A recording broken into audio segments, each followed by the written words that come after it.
ADM Energy is a natural resource investing company, and there's a lot going on with board changes and soon a name change. To talk us through the developments, I'm delighted to be joined by the incoming Chief Executive, Randall Connally. So, Randall, we haven't quite got confirmation that you're in position yet, but you look as though you're boots on the ground, but an announcement is imminent. What is it that's attracting you to the business, and where are you? Well, I am at our facility in Wilson, Oklahoma, which is part of our midstream or reclamation business. ADM is a company that I've been involved with for a couple of years, along with some other U.S. partners as investors. We are very excited about the potential, both with respect to the legacy asset of AGE in Africa, but also the U.S. businesses that hopefully I'll have a chance to talk about a little bit later. So, in terms of your leadership, what's the focus? What's your style apart from being, hands-on and on location? What's your style, and will you be changing the company's mandate? We will. I mean, both the company as well as I have a lot to prove. I think we've got a good set of businesses on the ground here in the U.S. that we can drive significant cash flow starting this year. ADM, it's had a rough few years. We're in the process of turning that business around, strengthening it, repositioning it with investors, and using it as a growth vehicle. Personally, I've been in the oil and gas business for 25 years as both a financier as well as on the operations side. My ambition is to build something substantial, a company that will make our investors a lot of money and, make all of us proud. You talk about money there, Randall, and some investors were worried about the company having a constrained capital position. So, what is being done to alleviate those concerns and recapitalize the business?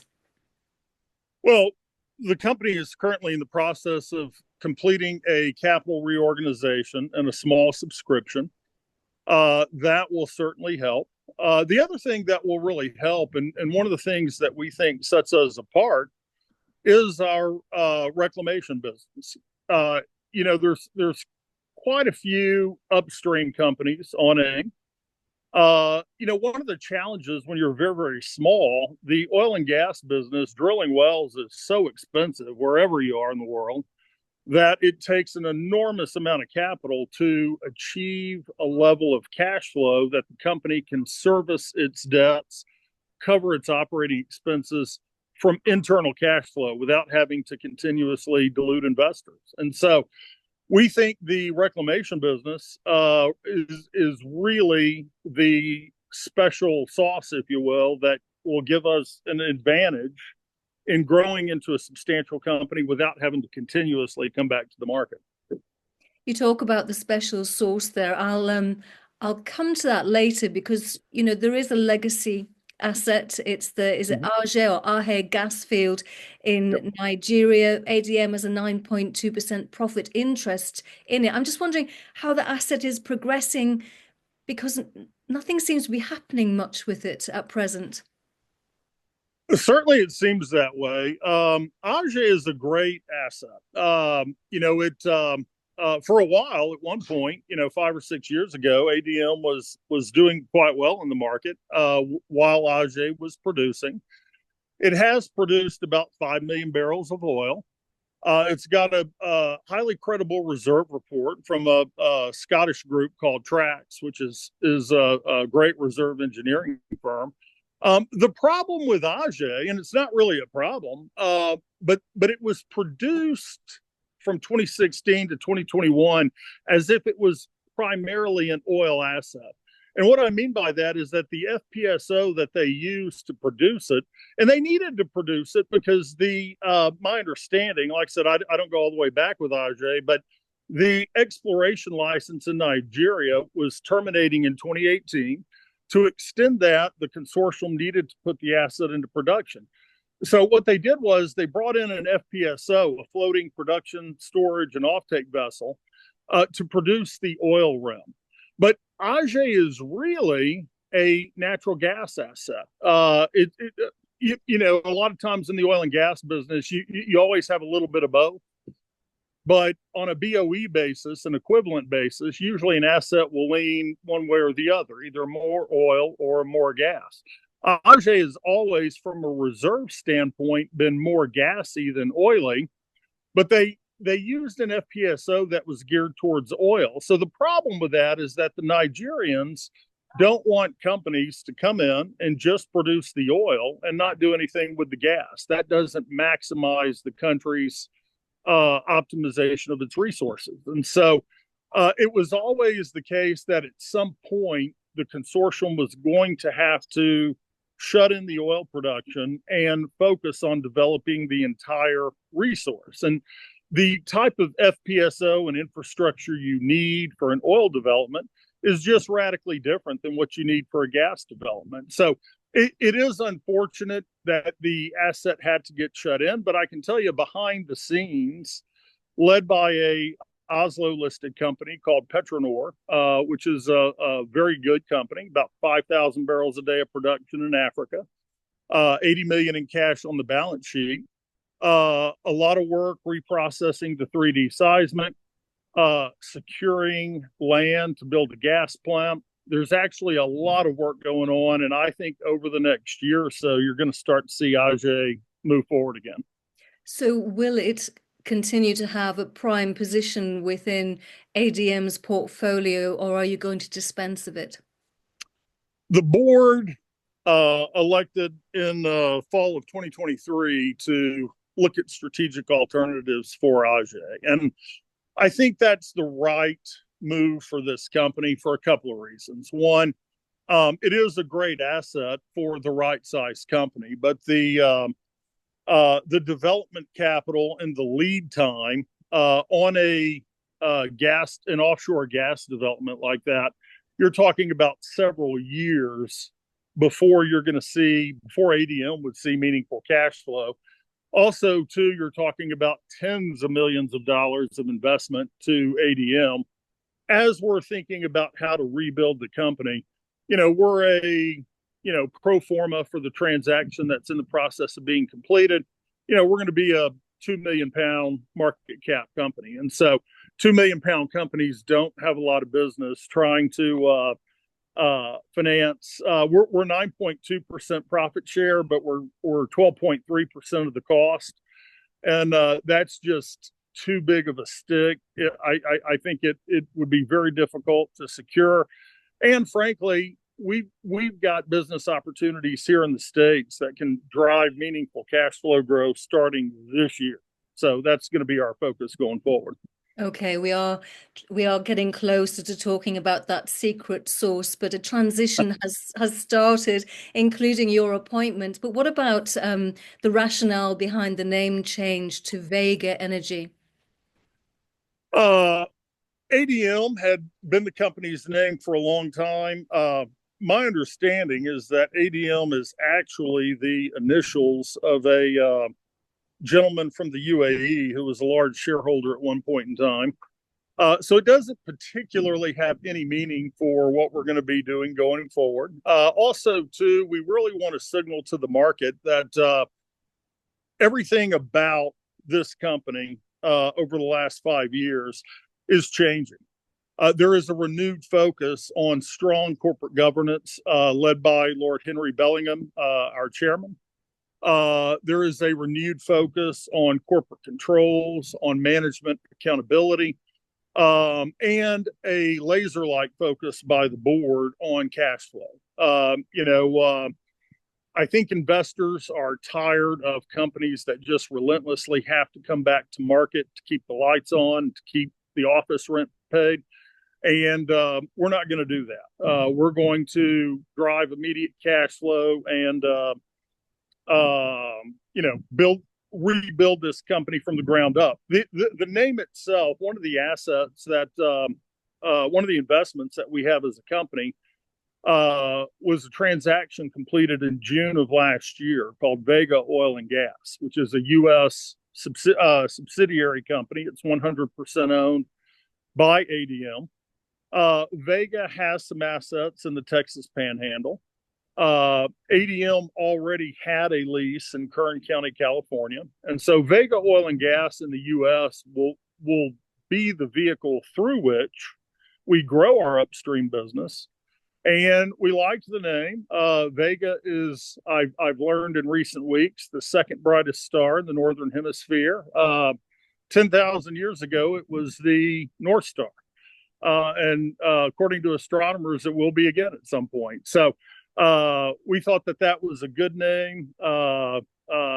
Just like the stars help to ancient mariners chart their course, we think that we've got a good path forward for the company. I like the romance in that, but let's get realistic. How are you going to drive that immediate cash flow? What is this secret sauce? Okay, so the secret sauce is this. Behind me, you can see part of it. I'm standing at our reclamation facility in Wilson, Oklahoma. This is a 20-acre property. You can't see all of it. I wish I had more of a panoramic type view, but 20-acre property. We've got about 10,000 barrels of oil storage capacity on location, as well as all of the equipment that we would need to ramp up sales growth from our reclamation business, many multiples of where we're at today. Now, just to kind of take a step back, when I talk about the reclamation business, what I mean is this. According to the U.S. government, the United States produces somewhere in the neighborhood of about 12 million barrels of oil a day. As oil companies are producing wells, they accumulate their oil in their storage tank, similar to the ones that you can see behind me. But from time to time, those tanks have to be cleaned out. One of our advisors told me that somebody on one of the message boards in the UK had a bit of a go, given the poor share price history of this company over the last year. Somebody said that ADM is now literally scraping the bottom of the barrel. In a way, that is absolutely true. This is a business about taking something that is a problem for oil companies. Most oil companies onshore U.S. take these tank bottoms when they have to clean out their tanks from time to time. They take these to landfills and they pay a lot of money to dispose of them at landfills. What we can do using some proprietary chemicals, which is one of the things that attracted us to this business, as well as other tools like heat and agitation, and to some degree, just letting the oil sit and separate out. What we do is instead of taking those tank bottoms to a landfill, we can recover typically 65 to 70% sellable oil from that tank bottom. And then we can sell that and get the same price. I'm sure you're familiar with West Texas Intermediate, WTI being the main crude oil benchmark over here. We get WTI-based pricing for that 65 or 70% of the tank bottoms that we take in. And so what's nice is there's great demand for this. It saves the operators a lot of money. And it allows us essentially, what attracted us to this business is that, we very easily, if we could handle it, and that's the key word, we could very easily ramp up the amount of oil we're taking into this facility to 10 or 15,000 barrels a month quite quick. Now, right now, we couldn't handle that much oil coming at us. We will have to grow into being able to process and sell that. But the nice thing is that when I say we need to grow into it, there is a lot of hard work we need to do, but we don't need physical infrastructure. We don't need large investment. And so for a small company looking for a way to drive meaningful cash flow, an opportunity like that, which will allow us to grow over the next 2 or 3 years into a very significant amount of cash flow, is very, very attractive. We are coming towards the end of our conversation, unfortunately, Randall, but you've said there's a lot of hard work to do. So what is the low-hanging fruit to drive that cash flow? Yeah, the low hanging fruit, our goal between now and sort of mid year is to grow monthly sales into sort of the 3,500 to 5,000 barrel a month range. Um, you know, to kind of think about what that means to ADM. Now, we own 40% of this business. We don't own 100%. In fact, my only problem with this investment is that we don't own 100%.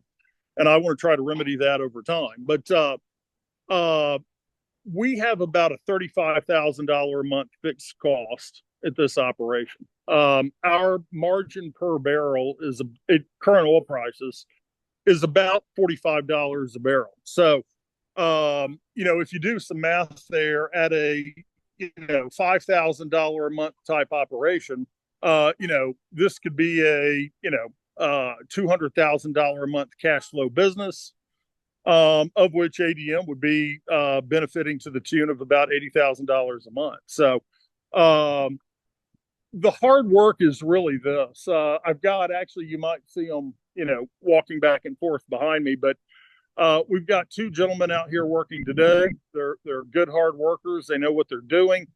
But I think, and we're going to find this number over the next few months, I think that we'll be hard pressed to grow sales beyond about 3,500 barrels a month without more people. I think we're going to need to add shifts. I think we're going to need to expand the number of days a week we're operating. So really my challenge over the next few months is going to be to find good, hardworking, trainable people, get them trained up so that we can run more shifts. But that's the key. This is a business we can grow if we manage it right. I don't need millions of dollars to invest in it. Very good. And you've obviously hit the ground running, I'm We sure. haven't. Randall, thank you very much. It's been an absolute pleasure. Take care and good luck. Great. Thanks, Sarah.